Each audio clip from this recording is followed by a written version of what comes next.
No processo de um governo de esquerda que quer fazer uma ditadura, você tem que destruir as Forças Armadas que são apoiadas pelo povo, reformar internamente as Forças Armadas, aparelhando as Forças Armadas, tomando o poder das Forças Armadas, para depois fazer essas Forças Armadas se voltarem contra o povo. Exatamente como fez, por exemplo, Hugo Chávez lá na Venezuela a partir de 2005, 2006 para frente. Nós estamos falando da Venezuela quase 20 anos depois que Hugo Chávez iniciou o processo da ditadura que hoje o Maduro personifica. Gaddafi fez isso, Saddam Hussein fez isso, todos os ditadores fazem isso. As Forças Armadas, como as polícias, obedecem ao chefe do Poder Executivo. Ele é o chefe do Estado-Maior. Então, elas não brigam com o superior, elas têm hierarquia. Se o superior sabota e destrói, elas são destruídas ingenuamente. Então, na história, toda vez que um partido comunista, toda vez que a esquerda, toda vez que alguém quer destruir o povo, tem um processo. Rapidamente, Alexandre Pittoli, o Lula prometeu lá em julho de 2023 que ia priorizar os projetos que o Bolsonaro deixou de lado e levantar o orçamento das Forças Armadas. O Lula prometeu, está lá na CNN em todo lugar.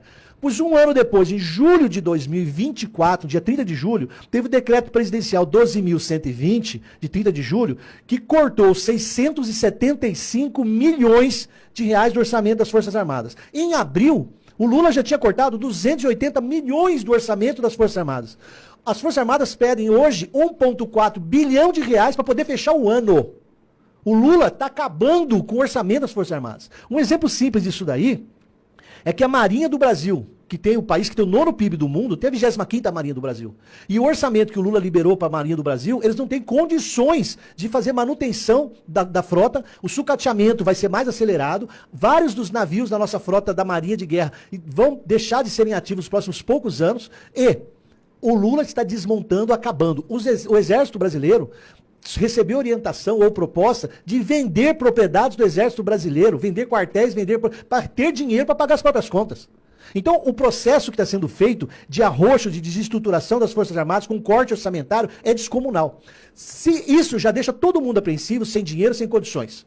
Agora, para piorar, o Lula agora em agosto, exonerou 9 generais. Quem manda nas Forças Armadas é o presidente. O presidente da República exonerou 9 generais e foi formalizada também agora dia 30 de julho, alegando necessidade do serviço para mudança de comando.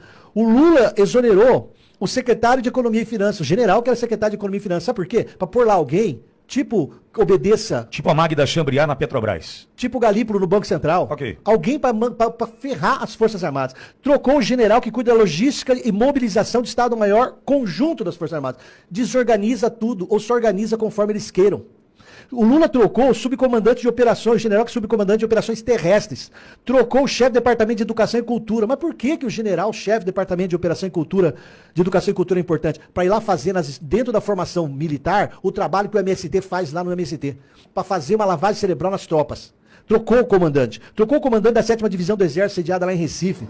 Trocou o diretor do Serviço Militar, que é quem cuida. O Serviço Militar cuida de todas a renovação das pessoas que fazem 18 anos, tem que prestar serviço militar. Trocou o chefe do Estado-Maior do Comando Militar Sul e trocou o general, que é o subchefe do Estado-Maior do Exército. Peças fundamentais na estrutura. Nunca trocaram 9 generais. O Lula deu uma canetada, botou 9 generais para fora.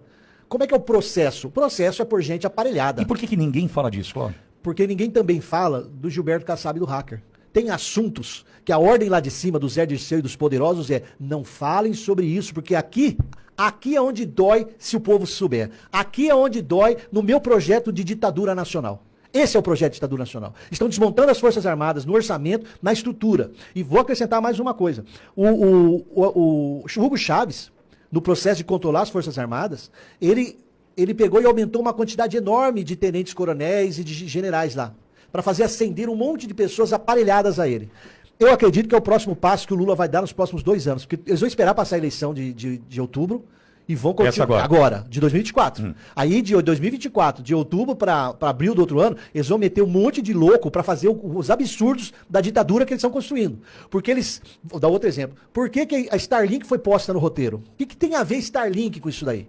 A Starlink é usada para garantir o contato das Forças Armadas de maneira segura, sigilosa e constante em qualquer lugar do território nacional e do mar territorial nacional. Lembrando que as decisões do ministro Alexandre de Moraes ultrapassam o Poder Judiciário e estão atendendo ao interesse de uma estrutura gigantesca política. Política. É o que eu estou dizendo aqui já faz tempo já. É uma estrutura política. Não é uma decisão do Supremo. É uma decisão de uma estrutura política. De implantação da ditadura no Brasil, desfacelamento da estrutura de segurança nacional do Brasil e cá entre nós. Quem sai ganhando no mesmo dia que tudo isso está acontecendo? O narcotráfico. O narcotráfico sabe que a Marinha não tem estrutura, o narcotráfico sabe que o Starlink está saindo do ar, o narcotráfico sabe tudo. Tem gente para contar tudo para eles. Tem gente falando pro narcotráfico onde pode entrar e pode passar. Lembrando, o Lula fez quando assumiu uma GLO. Lembra daquela garantia da lei da ordem? Que falava que se o Bolsonaro fizesse era golpe de Estado? O Lula assumiu no início de 2023, fez GLO. Aonde? Porto de Santos, Porto do Rio, Exato. Porto do Paraná. Rio, São Paulo e os aeroportos do Galeão e Cumbica. Ele fez isso. Aí um conhecido meu da Receita Federal virou para mim, e depois de final de 2023, falei, aí como é que tá essa GLO lá? Falou assim, professor, tiraram a gente da Receita Federal, a gente entendia no cheiro, no olhar e a distância, onde é que estava droga, onde é que estava sacanagem. Botaram um monte de militar que não sabe nem se separar boneca de cachorrinho. Ou sabe o que tem que fazer ali. Os que sabem, sabem, mas... Não, você entendeu. Entendi. Sabe quem tem que proteger ali. É aquilo que você falou da biqueira, passa a viatura, mas não olha. Por que o Lula fez GLO nos portos e nos aeroportos onde mais flui droga no Brasil? Sem resultado prático nenhum até agora. Nenhum, e renovou agora, recentemente. Sim. Por que ele fez isso? E também não comenta, você não vê a imprensa comentar. Como você não vê a imprensa comentar a importância do impacto da decisão do ministro em cima do Starlink que vai afetar a segurança nacional?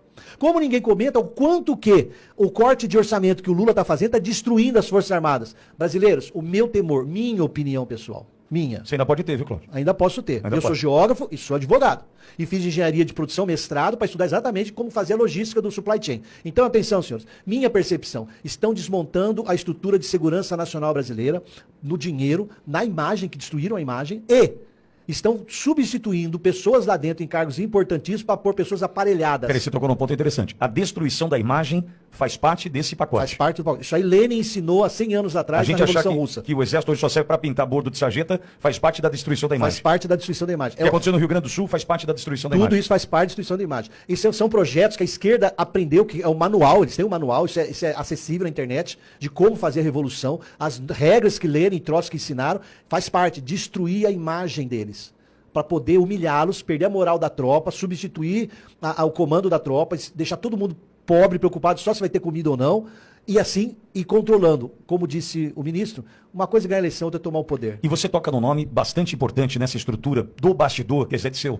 Sim, Zé Disseu, gênio da história. Hein? É o gênio da história. E que sumiu também. Palestras. Sumiu das lentes, né? Das grandes mídias. Sumiu das câmeras. Deu palestra recentemente, ele fala, nós estamos sendo... Tá elegível. Eles sabem que eles perderam o povo. A esquerda do Lula, a esquerda do Zé Disseu, eles sabem que o povo não suporta mais eles. O Lula não aparece mais em campanha de prefeito em nenhuma cidade grande, porque é uma rejeição absoluta. Os petistas não lançaram pessoas em várias cidades, porque não tem como ter voto. Então eles sabem que para ficar no poder não é mais democracia.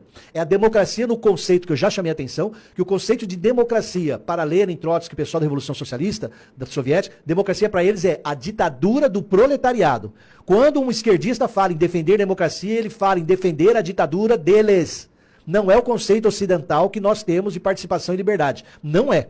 Então atentem, a esquerda já entendeu que não tem mais povo, não terá mais povo, o fenômeno Bolsonaro é um exemplo, mas as mídias sociais fizeram nós cidadãos entendermos, nós não queremos corruptos destruindo, e nós não queremos esquerda destruindo. Então como a esquerda sabe disso... Mas disso... caminhamos para perder as redes. Mas esse é o projeto. Eu concordo, entendi. Por isso que tem uma aliança judiciário e executivo, cooptando a única força que ainda pode tentar resistir, que é o legislativo. E é por isso que participações populares, como a manifestação de 7 de setembro, previstas no artigo 359-T do Código Penal Brasileiro, que essas manifestações não são crime contra o Estado Democrático de Direito. Tem que tomar cuidado, sim, mas não são crime. Nós temos, a única chance é fazer os políticos ainda terem medo do voto popular. E dividir para dominar é um princípio básico de controle. Quanto mais se criar subdivisões e conflitos dentro da população, fica mais fácil de manipular os grupos.